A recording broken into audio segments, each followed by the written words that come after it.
Hi everyone, welcome to SK journey. आज हम देखते हैं आंसर लिखने का सही तरीका क्या होता है, एक सही अप्रोच क्या होती है, how to write a decent answer.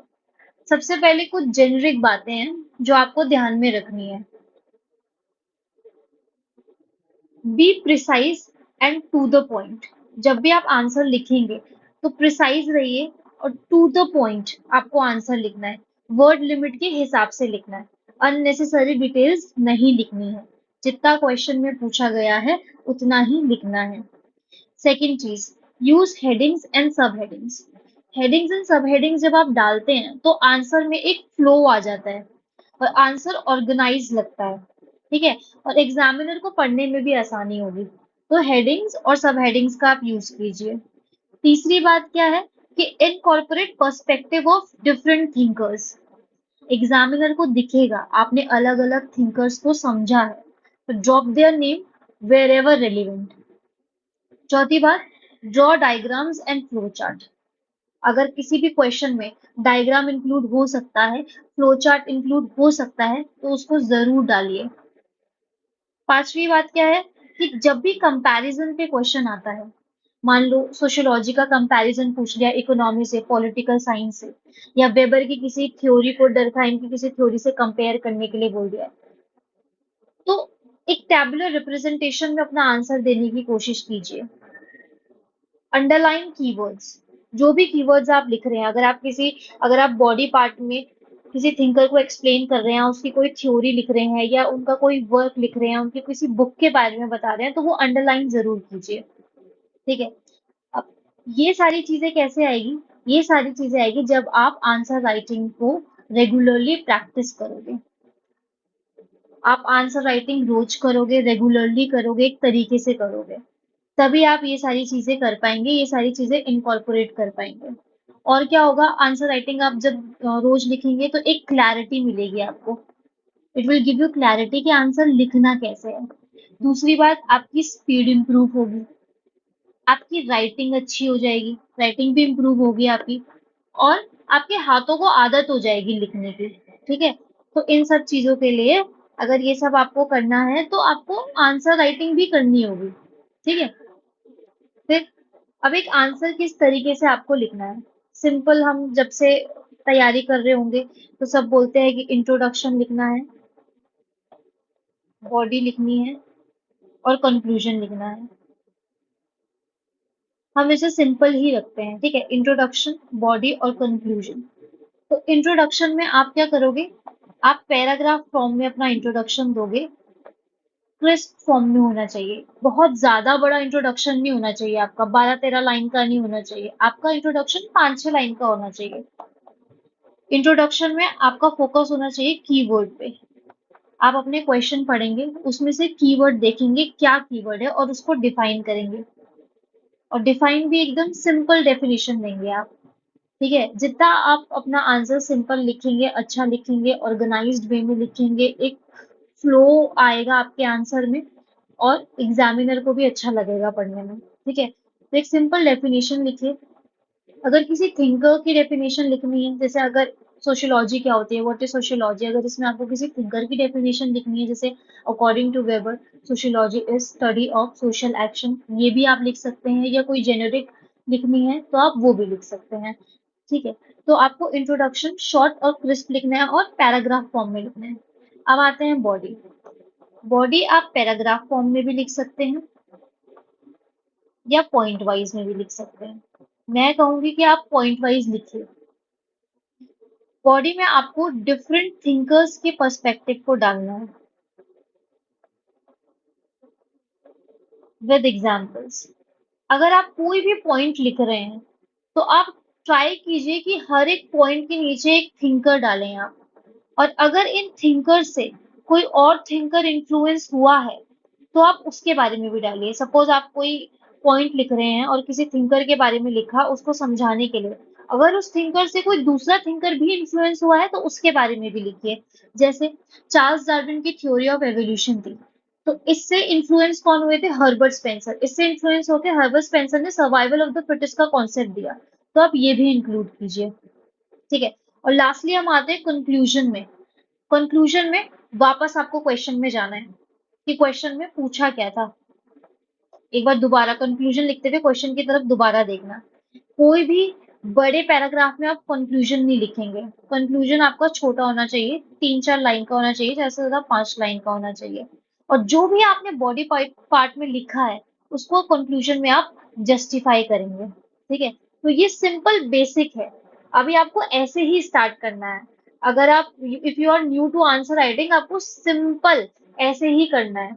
अभी किसी बड़ी बड़ी चीजों के पीछे मत भागना। सिंपल इंट्रोडक्शन पे फोकस करो, बॉडी पे फोकस करो, कंक्लूजन पे फोकस करो, जो मैं बता रही हूँ उस पे फोकस करो। जैसे जैसे आप आंसर लिखते रहेंगे, आगे अलग अलग टाइप के क्वेश्चन आते रहेंगे। किसी में आपको क्रिटिकली एग्जामिन पूछेगा, किसी में डिस्कस पूछेगा, किसी में कमेंट पूछेगा। वो धीरे धीरे जब आप क्वेश्चन लिखोगे आपको तब आएगा, और मैं भी आपको इस चीज में हेल्प करूंगी।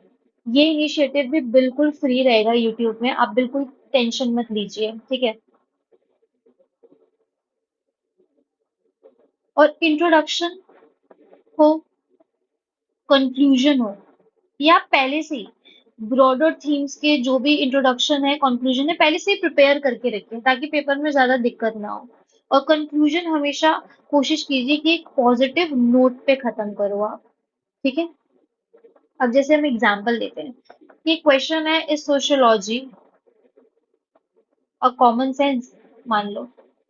तो इसमें आपको ये नहीं लिखना है कि yes sociology is common sense और पूरा आंसर उसी को आपने सब्सटैंशिएट कर दिया, या आपने एक स्टांस ले लिया सिर्फ कि no sociology is not a common sense और आपने पूरा आंसर उस पर लिख दिया। जब इस तरीके के क्वेश्चन आएंगे तो आपको दोनों आर्ग्यूमेंट्स लिखने हैं। आपको फॉर में भी लिखना है और आपको अगेंस्ट भी लिखना है। Yes sociology is common sense, आपको एग्जाम्पल्स देने हैं कि क्यों है। हर एक पॉइंट का एग्जाम्पल दोगे आप तो ज्यादा अच्छा रहेगा। फिर no sociology is not a common sense, हर एक पॉइंट का एग्जाम्पल दो। अगर वो आपस में एक दूसरे को इन्फ्लुएंस करते हैं तो आप उसके बारे में भी लिखो। और कंक्लूजन में आप एक न्यूट्रल स्टांस लेंगे। ठीक है, तो कंक्लूजन आपका न्यूट्रल होना चाहिए, एक पॉजिटिव नोट के साथ एंड होना चाहिए।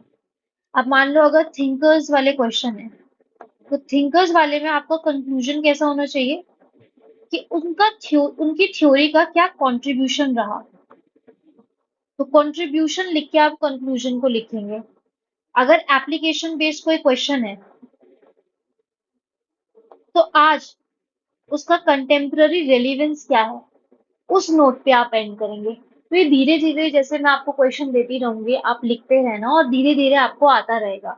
मैं पहले ही दिन आपको सब कुछ नहीं समझा दूंगी कि क्रिटिकल एग्जामिन का मतलब क्या होता है, डिस्कस का मतलब क्या होता है, आपको ऐसे लिखना है वैसे लिखना है। अभी मैंने आपको सिंपल बोला है, इंट्रोडक्शन, बॉडी, कंक्लूजन, इस पे आपको ध्यान देना है। तो धीरे धीरे हम सीखेंगे। पहले ही दिन मैं आपको सब कुछ नहीं एक्सप्लेन कर दूंगी। ठीक है, और आपको मैं कर भी दूंगी तो समझ नहीं आएगा, आप अप्लाई नहीं कर पाओगे। तो धीरे धीरे हम अप्लाई करना सीखेंगे। अब जैसे मैंने क्वेश्चन दिया है आप लोगों को टेलीग्राम पे, scope of sociology is continuously expanding and evolving, justify your answer with the help of examples. ये मैंने कहा था कि 20 मार्क्स का है। तो वो आपको 4 पेजेस मिलेंगे इसको करने के लिए।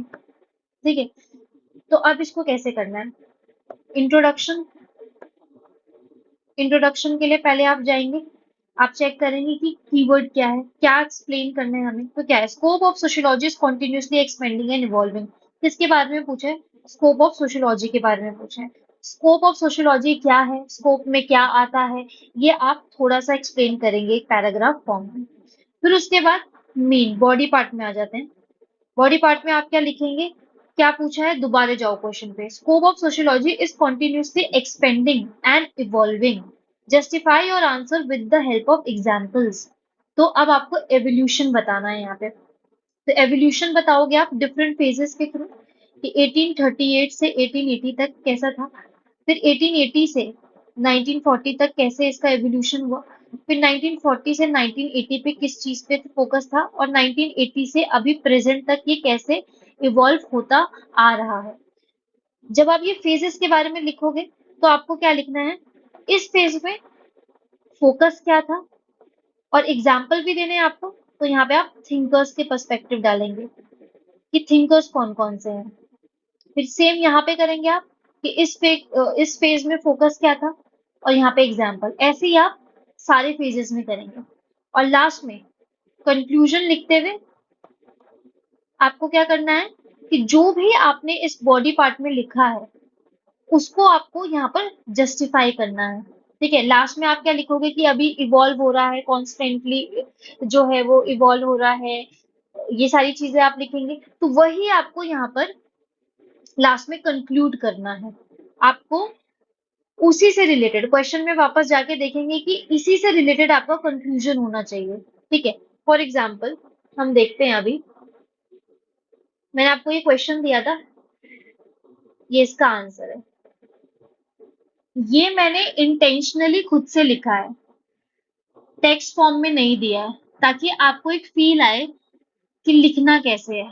टेक्स्ट फॉर्म में तो ऑलरेडी पीडीएफ में है ना, फिर भी आप लोगों को डिफिकल्टी हो रही होगी लिखने में, है ना। तो इसलिए मैंने ये खुद से इंटेंशनली अपने हाथों से लिख के दिया है। अब यहाँ पर हम देखते हैं कि लिखा कैसे है। तो सबसे पहले मैंने कहा था डेफिनेशन होनी चाहिए। Scope refers to subject matter और areas of study. Scope of sociology is extremely wide, focusing on interaction between individuals and at the same time on larger issues like unemployment, caste conflict, environmental issues, etc. यहाँ पे मैंने scope के बारे में बता दिया, थोड़ा बहुत इंट्रोडक्शन दे दिया, और साथ में मैंने क्या कहा था कि अंडरलाइन भी आपको करना है। सब्जेक्ट मैटर एक्सट्रीमली वाइड है, इंटरेक्शन के साथ साथ लार्जर इश्यूज पे भी फोकस करता है। अब ये मेरे अंडरलाइन से पूरा पैराग्राफ समझ आ गया अगर सिर्फ इसको ही देखें तो। सब्जेक्ट मैटर क्या है, एक्सट्रीमली वाइड है, इंटरेक्शन के साथ साथ लार्जर इश्यूज पे भी फोकस करता है। ठीक है, ये चीज हो गई हमारी इंट्रोडक्शन।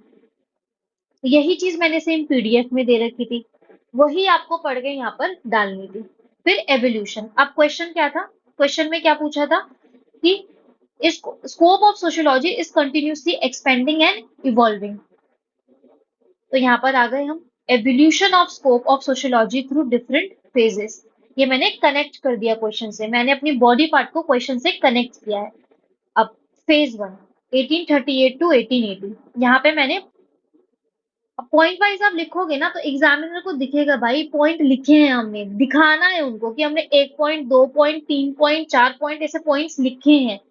ठीक है, so during this phase, it was believed that each and every aspect of society falls within domain of sociological study.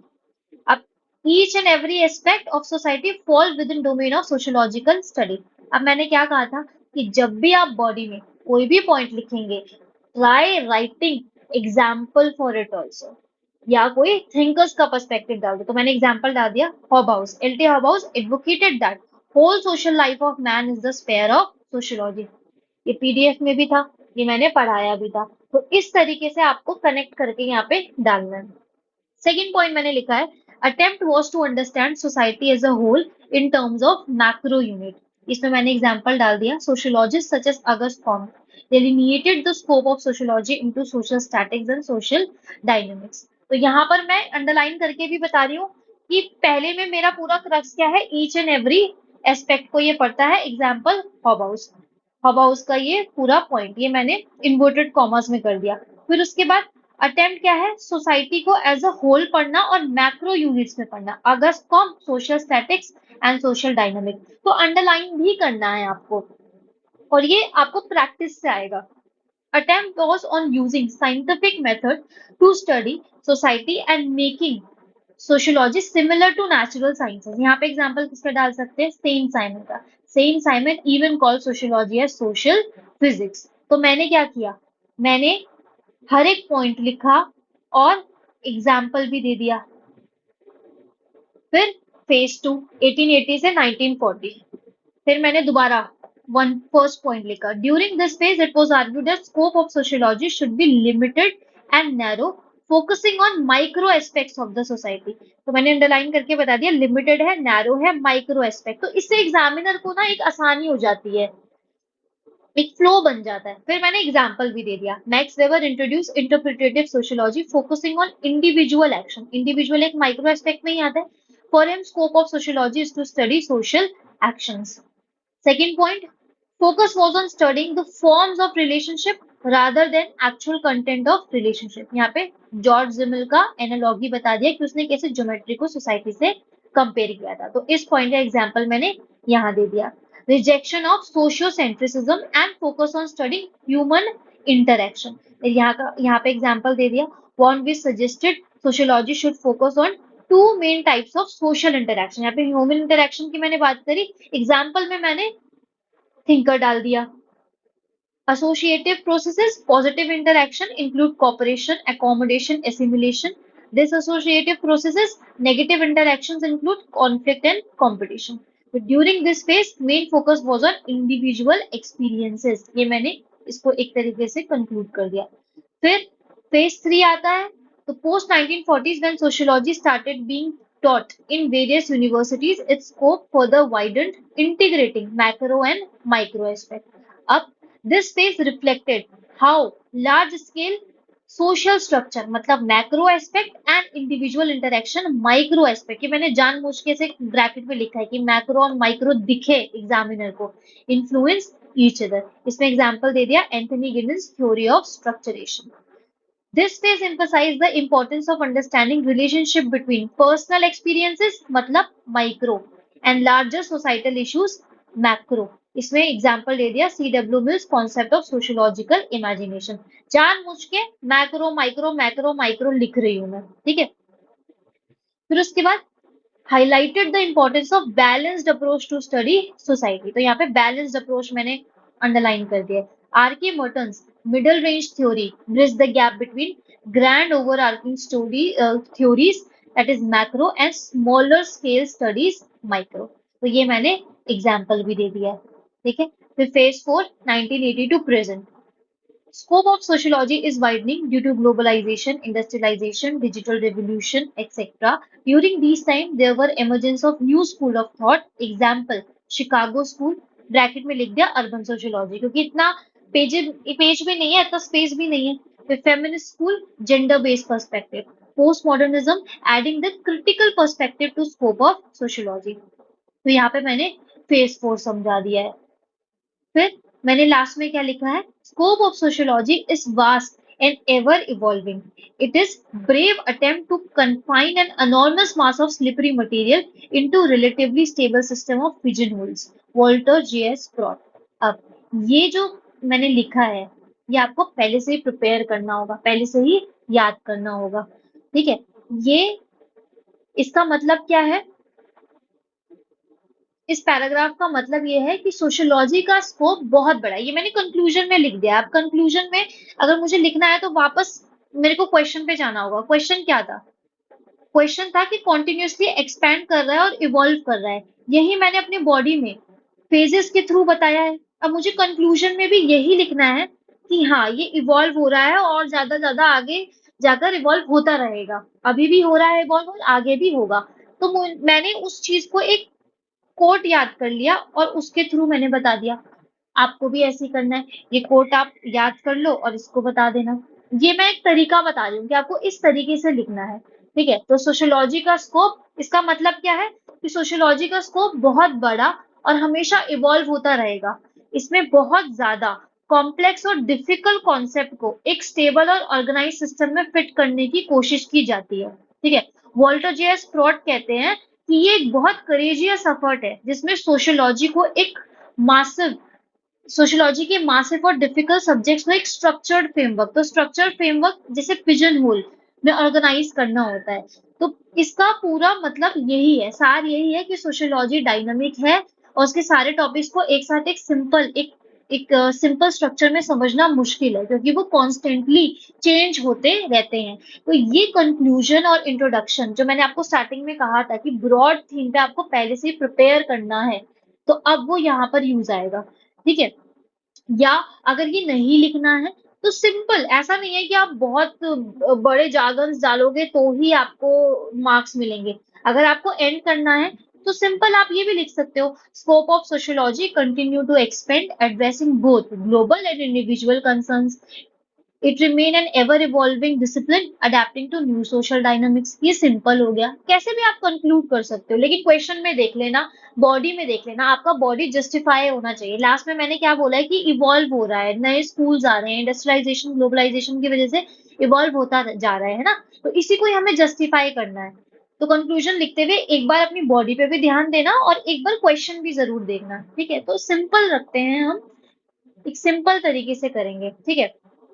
अब बताओ, कोई भी पॉइंट यहाँ ऐसा मेंशन था जो मेरी पीडीएफ में ना हो, या आपको लग रहा हो कि पीडीएफ में कुछ दिया और यहाँ कुछ और लिख दिया हो, इसलिए मैंने जानबूझ के इंटेंशनली अपने हाथों से लिख के इसका मॉडल आंसर दिया है आपको, ठीक है। तो हमारा टारगेट यही है कि जो हमारे फाउंडेशन के लेक्चर्स आ रहे हैं उसी से आप मैक्सिमम क्वेश्चन सॉल्व कर पाओ, लेकिन पीडीएफ पढ़ने से काम नहीं चलेगा, लिखना भी होगा।